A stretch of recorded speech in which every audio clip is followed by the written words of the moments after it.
Welcome to Connected Conversations. I am Elena Petrova, founder and CEO of Adastri Inc. Let's share the inspiring stories, strengthen our bonds, and pave the way for a brighter future, one conversation at a time. Welcome to Connected Conversations, and today we are in Toronto, Canada. Thank you, Robin, for joining us. Anytime. Lovely to see you in the city. Last time I saw you was in Montreal, but good to see you in Toronto. Yeah, always happy to be back to Canada. So today we are going to be talking about connection through technology. So Robin, every time when we think about technology, behind any machine, behind any technology innovation, there is human connection. And what I would like to ask you today is talking about AI. You are the expert, particularly in our industry, in localization.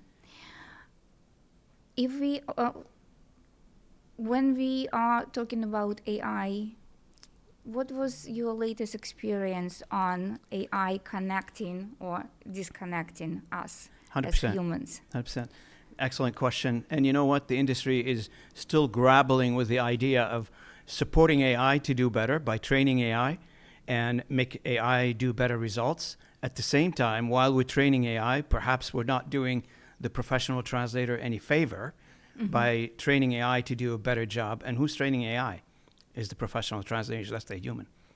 The one thing is when we think of technology and how to transform our industry, there are several angles for that. The first one is it resolved, in the positive side, it resolved what I call the bottleneck.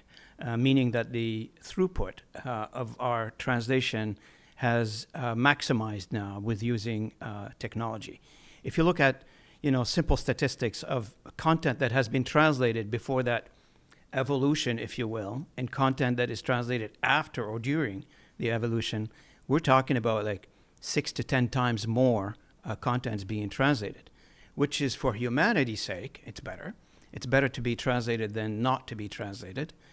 And the other aspect of it is that we are looking at technology to solve everything at this point, and it's not ready to solve everything. It solves some, but it's not solving everything.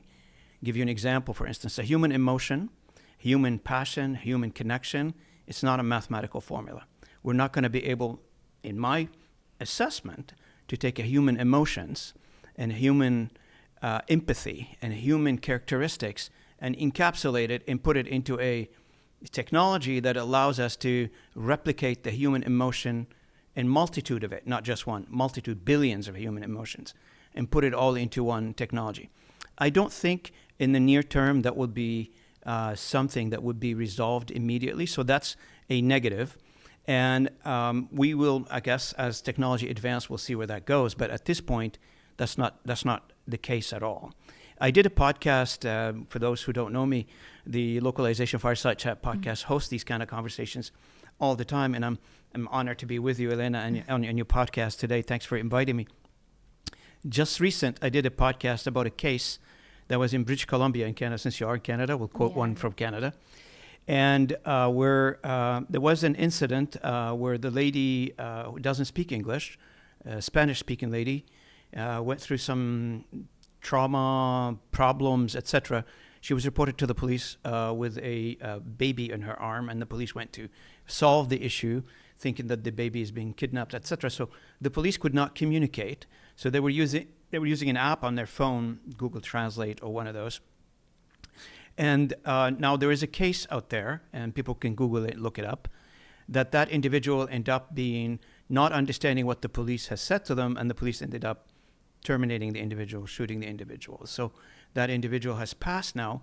But some of us out there, regardless of legalities around the case, I'm not involved in that, but some of us out there in the language industry thinking could have not have came to a peaceful conclusion of that similar scenario or in any other scenario where this being repeated out there by exactly understanding what that emotion or what that individual is going through. Could we not have resolved the situation in a peaceful manner?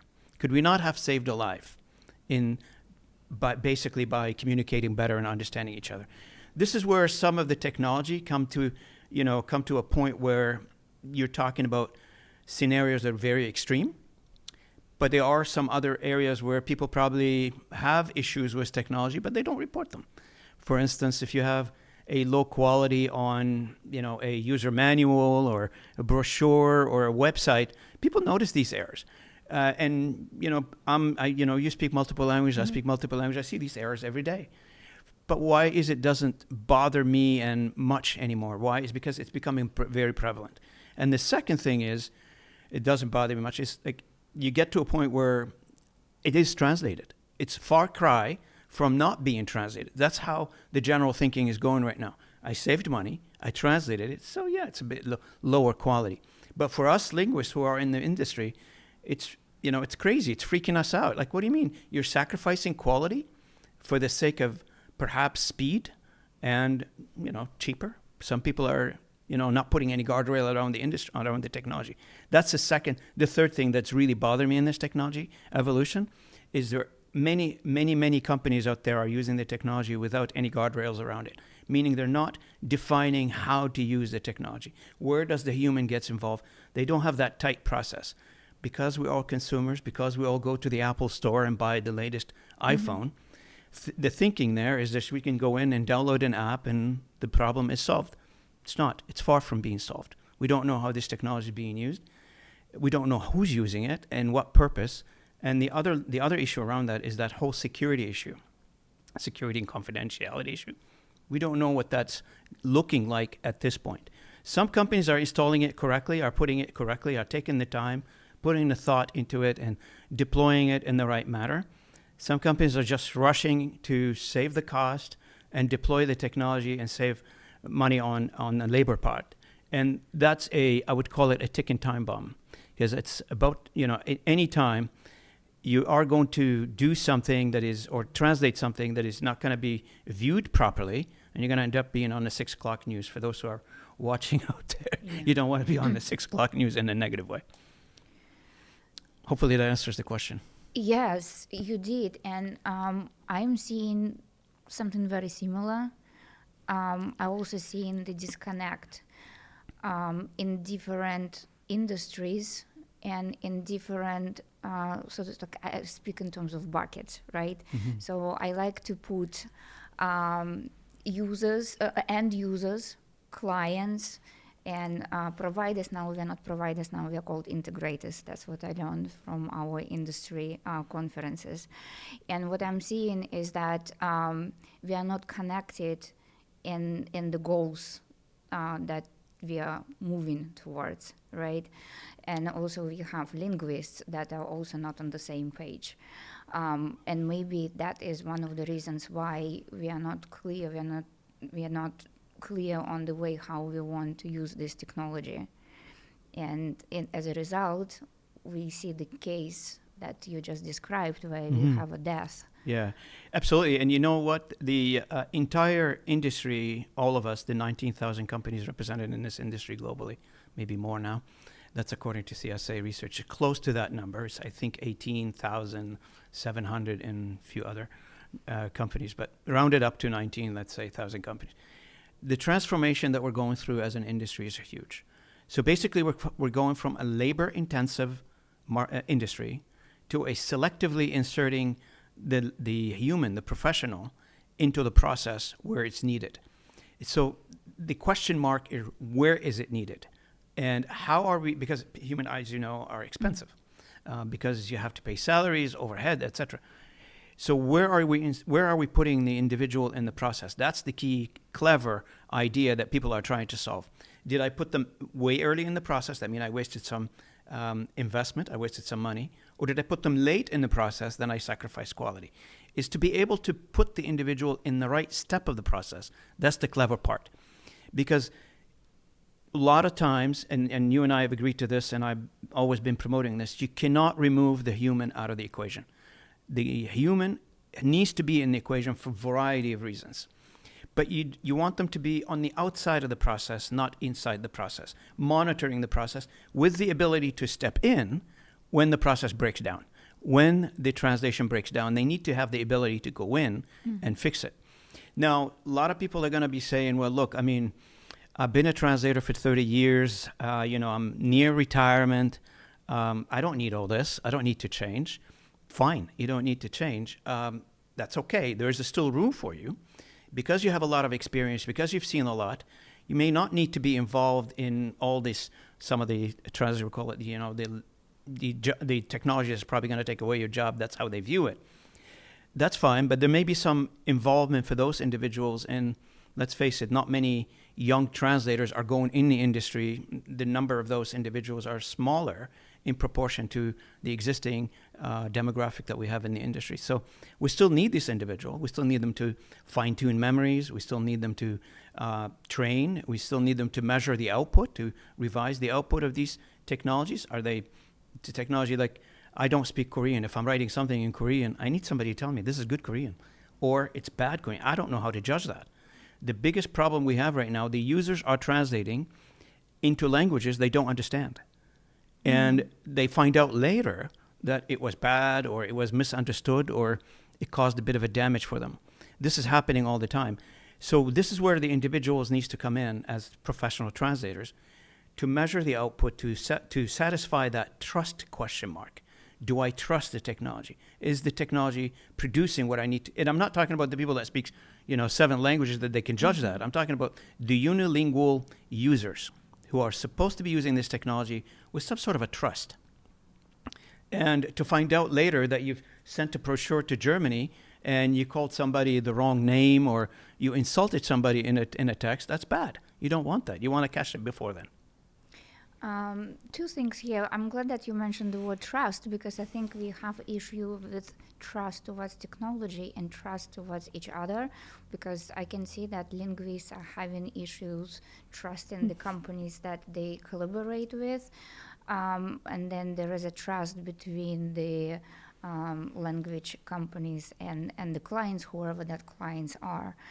There is a trust between employees and the companies that they work for because the companies or the CEOs, so to speak, want their employees to start using AI, employees like, I don't trust if you're going to start using AI, you're going to get rid of me tomorrow. So there is so many trust issues that we have here. And at the same time, what I'm seeing is, I'm glad that you mentioned that we do not have younger generation going into our industry because there is probably belief that there is not going to be a need tomorrow, and the generation that have been working in our industry long enough, they do not want to adapt AI because they're probably preparing to exit. So many different layers to this, for transformation. So when I did a podcast with Veronica Heilek, and it was good. It was well received, and the entire premise of that discussion was around the statement that Silicon Valley has found a way to solve the language problem. And, Veronica and I were saying, like, no, you didn't. Far cry from solving it. And the reason we say that is because there are still a lot of, it's not an autopilot. People think that it's an autopilot. I just take it and take a few pieces of software, integrate them together, it comes out translated on the other side. In perfect world and where rainbows and unicorns are flying, that's fine, that works. But we're not living in Narnia. Real world says that you are going to have a little bit more scrutiny if you want to have a better quality outcome out there. And then the second question becomes, these individuals that they are mistrusting their CEOs, for instance, the translator who doesn't trust the boss, or the boss who thinks the translators are slacking off because instead of 2,000 words a day, my customers are asking me to produce 10,000 words a day. That's another one too. That's a different discussion. We can do an entire podcast on that one. But there is a notion that says the market is pushing the industry to produce more, meaning that we need to lower our cost, and that push is transferring to the translators, where the communication breakdown is between whoever's talking to the translators, be it the project managers, be it the CEOs of the companies, whoever they're talking to. They need to do a better job communicating to the translators what is going on outside. If I was a translator, I'm just on my laptop, I'm doing the translation. I hardly read probably some of the news that's coming from the industry, not well connected, perhaps. Some of them are, not all of them. But we need to do a better job reasoning as to why we are asking you to produce, things from 10 cents to 5 cents, for instance, or 20 cents to 10 cents. Why are we asking those questions? What is pushing us to do that? We need to build a better case. And it is not a definitive thing. It's not like just I say to the translator, this needs to be produced at 5 cents. Well, guess what the translator is going to do? They're going to take it, cut it down, put it in ChatGPT and send it back to you. They're not going to look at it. And because at the end of the day, they're required to make a certain amount of money to survive. I mean, you got to give these translator enough money to survive. Then, with all due respect, then go and working at a coffee shop or working at a restaurant somewhere. So you cannot keep pushing the price down. And this is where the adoption of technology, and I encourage all the translators to adopt technology, because then you increase your throughput, you increase your output, if you will, and then you go back to making that level of fund that you used to make before, that level of money that you used to make before. If you are going to use old method in the new world, you're not going to make money. Yes, that is incredibly great point that you're bringing here, because some of the discussions that I'm having with the linguists, the idea is we have a power, let's push our values. We do not want to adapt the new technology. We are going to stay with the tools that we choose. Similarly to, there are different comparison with other professions, that you're not going to challenge a doctor, you're not going to challenge an accountant. The truth of the matter is, and if you remember, we were having that discussion in Montreal a couple of years ago, is that if our industry do not adapt, then our clients will start developing their own technology. 100%. And they're going to There's start many examples of that. You're absolutely correct. Precisely. So the whole point is to what you are saying here is that linguists or the companies that work in collaboration with the linguists, we need to understand what problem we are resolving, because in the end of the day, it's not just translation or interpretation that we deliver. We are problem solvers for our clients. It could be scheduling plus communication, it could be DTP plus translation, and so on and so on. So therefore, we need to understand what is that we are helping our clients with. And if that is going to be a tool that we are passing on to linguists, and we have to create that pipeline, that is what is important. Yeah, so this is something we've talked about again a million times. It's called the content outcome, meaning that when the customer comes to us with a translation project, that translation project, it's not a snapshot in time. It has a purpose. Right. Somebody's using it for something, whatever that is. And once we start asking the question, what is the content is for, and how do we measure the success of the content, then we start applying technology, human process, etc. The idea that the translators are pushing their own way to do things, this has been going on in the industry since 30, 40 years now. It's always been the case, but you're seeing a revolution in the marketplace because technology is out there. The genie's out of the bottle. We cannot put it back in the bottle. People have access to technologies today. It's not a mystery anymore. The translation industry before had a bit of I want to call it a curtain behind the technology, the processes, etc. That's not well communicated. We did not have podcasts 20 years ago, right? Now we talk about everything we have, right? We want to make sure that the market and the people understand the technology and the services that we're offering. My point is, when you have somebody like a YouTube personality like Mr. Beast, for instance, it was reported on Slater last year, I think, or year before. He used to use the translation or the localization industry to do translation for his videos, and he was faced with two problems: output, delays, expense. So that whole connected. So he said, okay, I'm done with this. So he went and opened his own AI company to do his own translation for his own YouTube videos. And you see a trend now with the, let's say, government, or you see trend with, specifically here in Canada, for instance, you see like the low volume that is going out to the market. But that volume that's going out to the market is being reduced, but the outside volume, like the inside volume, like the actual translation that they're doing is doubled by 10. Yes. So somebody is doing the translation, but not the complicated, heavy process. We need to make it a lot more convenient for the customer to do business with us. Precisely, and we need to listen. We need to listen to our customers and the end users. 100%. What is that what the challenge is? Because again, I started this podcast, Connected Conversations, because I wanted to have conversations with different communities. Yes. Whether those are client communities, different industries, and end users, because in our case, clients and end users are two different things, two different way of receiving our services. What challenges that they're struggling? And when I'm talking to our clients, the biggest challenge is time and the deadlines. And when I'm talking to our linguists, they're still saying, I can, they're still thinking in the deadlines of days, and the clients are thinking of the deadlines of hours. Because the clients understand, because some of our clients already integrated AI into their operations, not necessarily communication, but other areas. So they moved fast. And when they're receiving our materials, they want 2-3 hours, particularly hospitals. They understand when they're having patient release papers in the hospital, they cannot keep the patient there for extra 2 days to get the translation back. To get the release.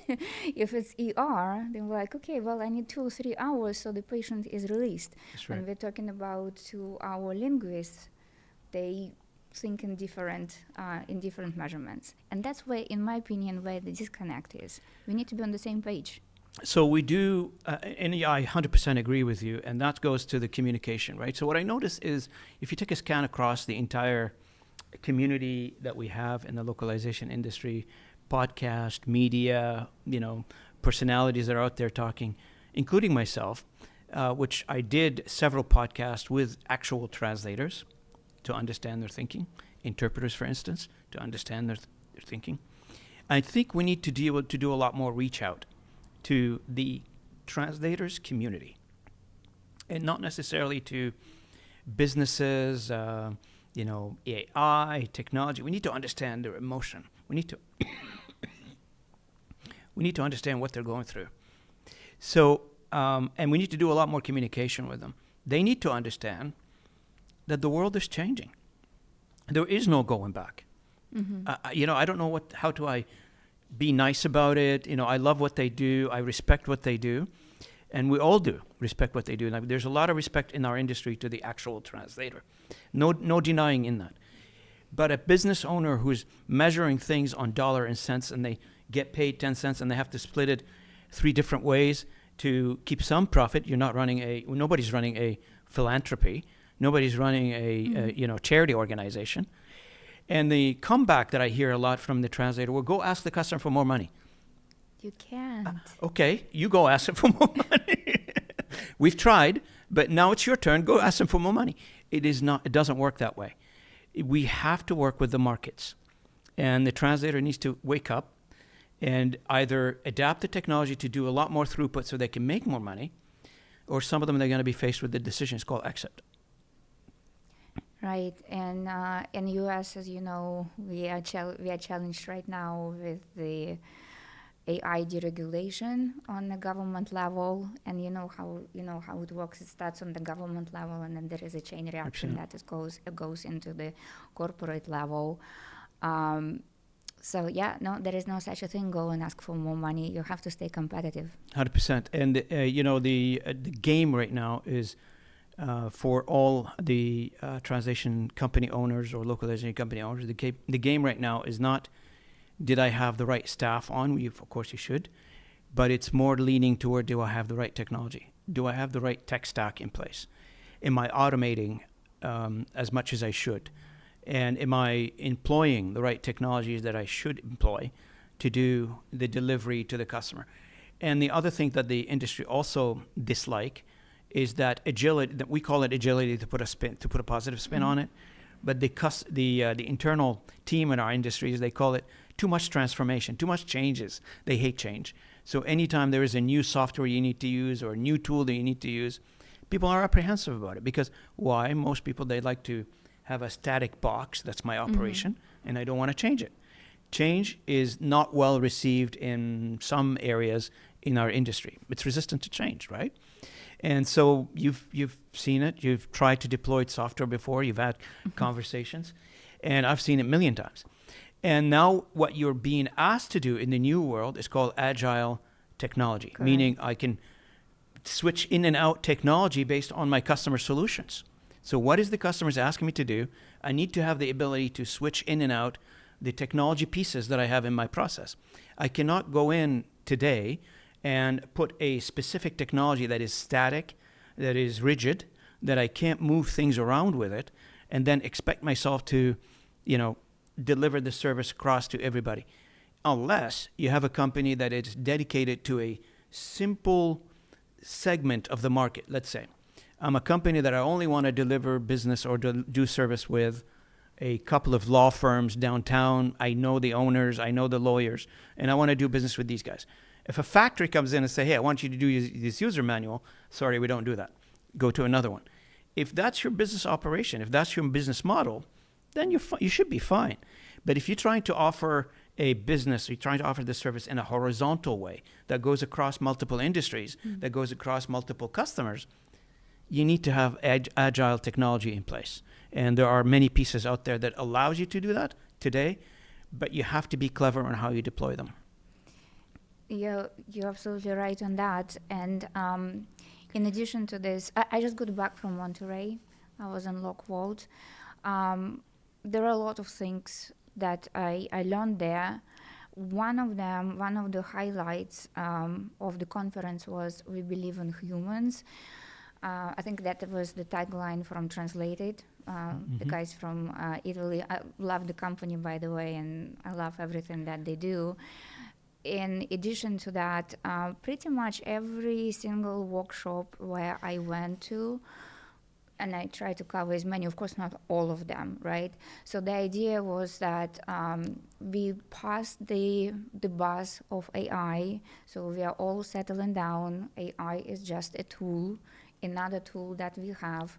We will continue using MT, and we will continue using AI. Sometimes it's going to be hybrid. We do understand that the processes have to change from where we have MT to the new AI solutions. So basically, the idea is everything is slowing down, humans are in charge, and it's a new world, but nothing big, right? When I'm going to the conferences and networks of tech companies or my clients' conferences and networks, it's a different dynamic. So it's like there is a sense of urgency. We have to move fast. The world is changing. There was the Future event that I went just a few weeks ago. They were talking about universal income. It's like we are losing jobs. We are going to be living in a different world. It's going to be like 5 years from now. There is like, ooh. Yeah. And when I'm going to Lockwood, it's almost like we are so behind to all the other industries. But why do you think? It's like it's almost we are going back to the conversation that we were having in Montreal. We are behind. 100%. So which means that our clients are ahead of us. We are not catching up. And that's the reason why our clients are developing their own solutions. They are integrating it into their apps, into their websites, and so on. 100%. So a bit of history. When I first joined the industry in early 2000, there was a conference. I think it was Loc-World. I can't remember what it is. I think it was the only Loc-World that I've known about. Maybe there are more. I have no idea. In Montreal. And I was new to the industry back then, and I come from a tech background. So the first year on the job, my boss told me, He said, we've got to get you to understand the business a little bit better. So I'm going to send you to this conference. I'm new to the industry. I don't know what these things are. So he said to me, we're going to send you to Montreal. The thing is called Loc World. I said, sure, I'll go discover what it is. So I go in, and I come in from a telecom industry, high-tech industry. I was doing hardware, software, design, engineering, all that stuff. And I go to Montreal, and I'm listening to people arguing about a PDF file. I never forget that. I sit in this conference room. There's, 50, 60 people in it. They're doing one of those sessions. Probably they do the same thing today. It's been a while since I've been at Loc World. And they're arguing about PDF. We should force the customer not to produce PDF and send us the original document. And I'm sitting there, I'm thinking like, this is the level of conversation that people paid money to come to a conference to listen to. These are the thoughts, early 2000, that's going in my head. Nevertheless, I got the conclusion that way behind, as you mentioned, and I got the conclusion that I just came back from CES, and I'm doing like a bunch of other consumer electronics show in Vegas and a few other ones, HIMSS in New Orleans that same year. And I'm looking like at a technology way outside the world in comparison to what I'm listening to in Montreal. Mm-hmm. I thought, why are we still talking about these issues? Like, how come we're so backward? So I go back to the office. I mean, typical boss will ask me, like, I'm a new employee. He said, what did you think of the conference? At the time, and I said, thank you for sending me and all that stuff. You got to be cordial. The guys just spent money on me. And I said, but I wouldn't repeat it personally. I just, from a business development point of view, from a growing the company point of view, where we were back then, it is not helpful, to be honest with you. To be talking, here's to your point, your customers are asking you to speak about innovation, to speak about, there are some companies, I'm not judging everybody, there are many companies in our industry that they're avant-garde, that they're using the latest technology, that they're bringing some innovation to the industry. But they are, for the most part, they're bringing those innovation because they're forced to, not because somebody invented something to solve a customer problem. How often do you go to a conference? And when I say this, I got to be careful. How many companies they come into a conference and share white papers of solution to a customer problem that they solved for a customer, and be honest about it, not the marketing piece. I've seen a lot of those white papers. I read them, written by marketing, to be honest. Mm-hmm. They're not research document that they were done exactly to give the audience, the customers, the competitors. I mean, let's face it, everybody competes with everybody, and they take it very seriously. I've never seen anything like it. Right. They don't want to share how the sausage is made. They don't want to share the recipes according. But that's why you see like a lot of these conferences sharing information that I could easily find on Google or go to a website and find it. No, I'm not putting anybody down at all. But my point is, we need to evolve faster. We need to create things faster. We waited a bit long to be forced into reduce your cost, get innovative, or out. That's where we are right now. I did the podcast with Don De Palma. Innovate or exit. That's where it is right now. I mean, there are still room for companies that want to offer services to the top of the pyramid of the content, meaning high quality, high prices. Let's face it, it's all financial. But the bottom of the pyramid, which you got loads of volume and low prices, those are going to innovation. Yes, and tell us about you. I want to. So what's going on? What's going on your side? Because to me, you're. Every time when I see you, I listen to your Fireside podcast. You are. I was going to say, like, you're the quiet legend of our industry. You're talking to the most. I would say. Smartest people that you invite to your podcast. So what's going on with you? Yeah, I really appreciate that. And I thank you for listening to the podcast. I really appreciate it. The podcast is going well. We got about 70,000 subscribers now. I'm really happy about how it started 2 years ago and where we are right now. And it sort of gave me that ability to exercise one of my, I think, talents is to continue conversation. I love conversation with people.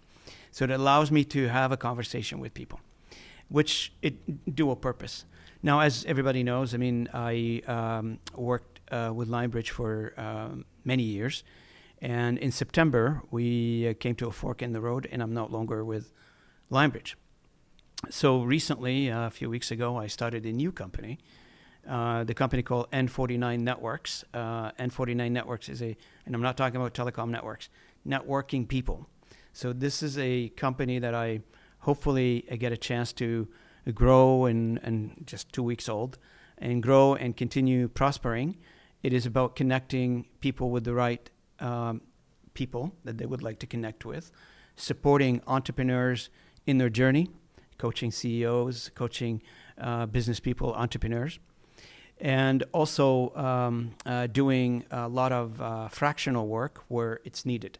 So some people would probably say, hey, I want this type of talent, but I can't afford this type of talent, but I would love to have a seat on the board, basically, or seat at the table, and have a chat with somebody like Robin or somebody like my colleagues who are going to be joining the network. Sure, we'll have that service. And so I'm really excited about it, to be honest with you. And I already have a few irons in the fire. I can't announce them yet, but there are a few things cooking right now. So. Okay, wow, you make me excited. What led you to this decision?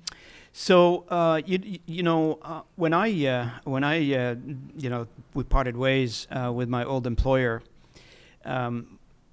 That was like early September, and my wife had booked a vacation to Greece beforehand. We didn't know any of that information that came all of a sudden, kind of thing.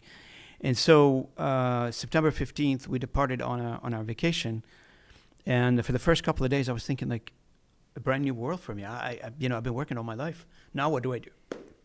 I'm not ready to retire. Far from it. Retirement is like a dot in the horizon for me. But at the same time, I said, okay, so what am I good at? What do I love to do? Somebody says, and you hear the cliche, right? Do what you have passion for. Mm-hmm. And I love helping and supporting other people. And funny, because in 2007, I was invited by the Greek government through a consortium of other consultants, to show up in Thessaloniki and support entrepreneurs who are Greek entrepreneurs. That they invented ideas, they came up with ideas, and they were having a hard time commercializing these ideas. So me and a few others from my colleagues from around the world, we ended up in Thessaloniki. We did a huddle with the Greek entrepreneurs at the time. And I was in Greece this time, and I was just remembering all that stuff. I said, okay, I got to put a company together that helps other people. Either commercialize their product, take their companies to the next level, if they're struggling or stuck somewhere, create or brand a new service, support them in any way to do what they need to do. Even if they want to exit their companies, I want to help them with that. So how do I do that? So my wife and I were taking a trip to Meteora, which is 200 kilometers from Athens. So we're sitting on a tour bus, and I'm on my phone calling a lawyer. I already came up with the idea, calling a lawyer in Toronto, incorporated. So a 2-hour drive later, I incorporated a company. That's how it came about. Wow, what a story. Congratulations. Thank Congratulations. You. I really appreciate it. And you really are a connector. I think I do. You connected so many people in our industry and beyond. And I'm so excited to go to your event 2 days from now. Yeah, we're having the Toronto Business Networking event that's taking place on the 23rd of this month, which is Thursday this week. Yes. And Elena's going to be there. We'd love to have you with us. And I sent a list of attendees yesterday. So that's a typical thing we do in these networking events. So you get to know the people before you actually meet them, and say hello to people you're already familiar with. No surprises. That is correct. So connection. What is connection for you? How do you How do you define connection? Correct. Yes. So connection for me is about chemistry. A lot of people want to meet people, but you're not going to click. Let's use the street term for it. Mm-hmm. Are you going to click with everybody? I know a lot of people can modify adapt their personality to meet certain circumstances, whoever they're talking to, right? But in a lot of cases, you would say, well, there is a chance it may not click. I mean, that's a human, right? Mm-hmm. So if you don't click, then there is no chemistry. There's many examples in my life where I met people and I clicked with them right away. And I met people, it took me a while to click with them, but eventually I did. And I met people from the beginning. I said, there's no way I'm going to click with these individuals. So 3 categories. So connection is about finding that common ground, either be it on a personality level, you click with that individual, or a business need of some sort that you fulfill that business need and you connect them together. And the third one is the ability to create value in that connection. Some people need to see value in what you're connecting them with or who. So this is, for me, it's been, I've done this all my life. I mean, a lot of people, they say, Robin, why do you do that? You're not getting anything out of it. Nobody's paying you for this. True. I call it the boomerang effect.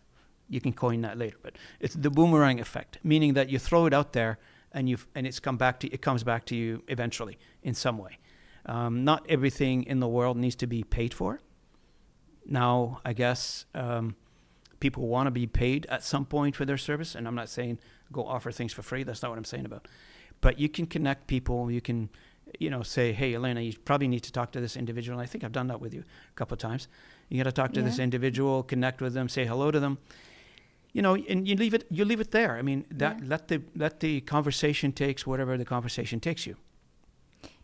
You're absolutely right about this. Especially today, what I'm seeing is that when technology increases productivity and efficiency, we have so much extra time. What you're going to be doing with this time, it goes back to the human connection. And I think that's when we are investing into what we mean for each other. 100%. So, 100%. and another question that I wanted to ask you is that how do you, because to me, I really look up to you. How do you? I'm humbled. When you work a lot with people, if you are running in conflict, and then you are still working with the group of people, how do you navigate this conflict, connection, and still staying true to your values? 100%. First, you got to be ethical about everything you do. And I pride myself on that since I started my business life. You got to be faithful to the people that you commit to work with. That's another one. And you got to build walls, firewalls between the individuals that you're going to commit to work with. One thing for sure is you got to keep the confidential information confidential. You got to keep the common information. That's fine. But the confidential, the secret sauce and the recipes and how people work and all that stuff, that goes without saying. You can't share that. That's part of that confidentiality thing. But there is benefit, though, in the community. There are benefit in sharing certain types of information in the community. For instance, if I'm working with you and I'm working with 10 other companies, and I notice the other 10 companies could use you or your services or your company, I'm not going to keep that a secret. I'm just going to promote you to them. And that's the benefit of the network. So I did not really reveal anything. I just introduced you to the rest of the team, basically. There are people who are, with all due respect to everybody, you got to be very careful how you handle this. And I think over the years where you handle, let's say, 1,000 customers, and they all work in the same, some of them work in the same industry, it's typical relationship. Do you pass information from one to another? Absolutely not. That goes against everything in business. But do you take learnings from one customer and implement them in another customer? Yes. And why is that? Because it might help them. It might improve things. When penicillin was created, they didn't keep it under a rock. They shared it because it solves a problem. Mm-hmm. Similar with innovations on now, if it's innovation related to a secret recipe or a secret process or a secret way of operating, I got nothing to do with that. But overall, if people can benefit from learning something, we should pass that on with the approval of the others. If not, then not. Yeah, and that's what I'm seeing a lot right now. When there is one community is not learning lessons from another community, that's when we really fail. And you know what? Now when we have, when I started N49 Networks, I had in mind is that, and this is based on previous experiences. I was, trying to help and support the community, as you know, in the from my activity in the industry. I was trying to help the community in general, right? Mm-hmm. But nobody paid me for that. I was working for another employer, and that's fine. The employer agreed for me to continue that thought leadership in the industry and support the industry, and they were fine with that. Now, now, I guess, it takes a different form because all the learning that I've learned in the past 23 years is coming to fruition now. This is how do I encapsulate all my learning and give it to somebody and pass it on to somebody? And that's what my objective is. When I hear, people in the past telling me, hey, Robin, based on the conversations that we've had several times over coffee, my company grew X, I take pride of that. Nobody paid me for it, but I take a pride of that. Why? I was able to help somebody. Similar today. I'm not looking for anything other than take my knowledge, encapsulate it, put it into somebody else's business, and hopefully get paid for it.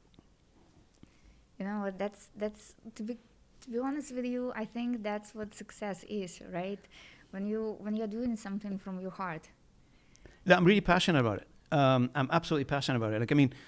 I would stay on the phone till like 11, 12 o'clock at night trying to help somebody, and it gives me pleasure to do that. Right. And it's well received on the other side. That's another thing too. Sometimes when you're busy doing things, you don't see what's going on around you, and you start having these conversations, people telling you, and thank you for the compliment earlier, I feel like I'm doing something positive, and it encouraged me to do more. Well, like I said, I am so inspired by you. What is the essence of Robin? If there is one word that you would describe your life journey, what that would be? I'll never give up. You never give up? I never give up. I will always find a way to, personally survive. I probably told my story a million times. Grew up in the Civil War, and here I am. And I'll never give up. I'll always find a way. I'll go through if I have to in some cases, but I'll always find a way. For me personally, and to the people that I'm dealing with, to the conversation that we're having today and the conversation we're going to have in the future. And the second thing is, it's absolutely a pleasure to be talking to you. I really love our conversation that we're having today, the conversation we've had in the past, the podcast that we've recorded together on the Localization Fireside Chat, the conversation that we've had in Montreal. Hopefully the team there is doing well. And I want to thank you from the bottom of my heart for making me part of your journey to Toronto today. Thank you, Robin. I'm looking forward to the event that I'm going to be joining 2 days from now. Please tell us, because I'm sure our listeners are going to be as excited as I am to know about new chapter of your life, where we can find the information. I haven't announced anything yet. This is breaking news for you. It's on your podcast. I haven't put it in the public yet, public domain, So I will be putting in the public domain. You'll see it everywhere. I'm a communicator, so you can't miss it. When I put it out there, you can't miss it. You'll see it on LinkedIn. But if anybody has any questions about what I'm doing, you can reach out to me on LinkedIn. I'm easy to find. Okay, so we will make sure that we will broadcast it everywhere that we can. And if there is one message that, or maybe there is something that I didn't ask you, but it is important for you to communicate to everybody who is going to be listening to us today, I'm sure that... That's right. I know there's a lot of anxiety in the industry. Don't give up. Learn. Try to learn the technology. Try to learn the new processes. Don't be afraid of it. It's helping you do better. That's my message. And take a positive look on things. It doesn't need to be negative things. Switch your outlook on things. Be it a translator, project manager, director, whatever your job is in the industry. Switch it to a positive mentality and things will happen in a positive way. If we are going to continuously think about it as the end of the world or negatively, it will be. But we have to switch it around and think about it from a project manager or from a translator perspective. This is something good is happening for us. That's the only way. Refusing to think that will put us in another way of negativity, and you don't want that. Thank you very much, Robin. You're absolutely on point with that. I appreciate that. And stay positive and keep learning. Thank you for joining Connected Conversations. Today we are in Canada. Tomorrow we are going to be elsewhere. Please give us a like and help us growing our community. I am not the only one who is doing it. I have the whole team in 20 different countries. I won't be able to do it without my team, and my team really appreciates you helping us to keep growing Connected Conversations. Thank you. Thank you so much. Thank you, Robin. I appreciate it. Thank you for tuning in into Connected Conversation. We truly value your feedback and would love to hear from you. Please let us know what story you would like to hear next. Share your thoughts in the comment section. Let's keep the conversation going, and let's continue to inspire each other. Let's stay in touch. Thank you.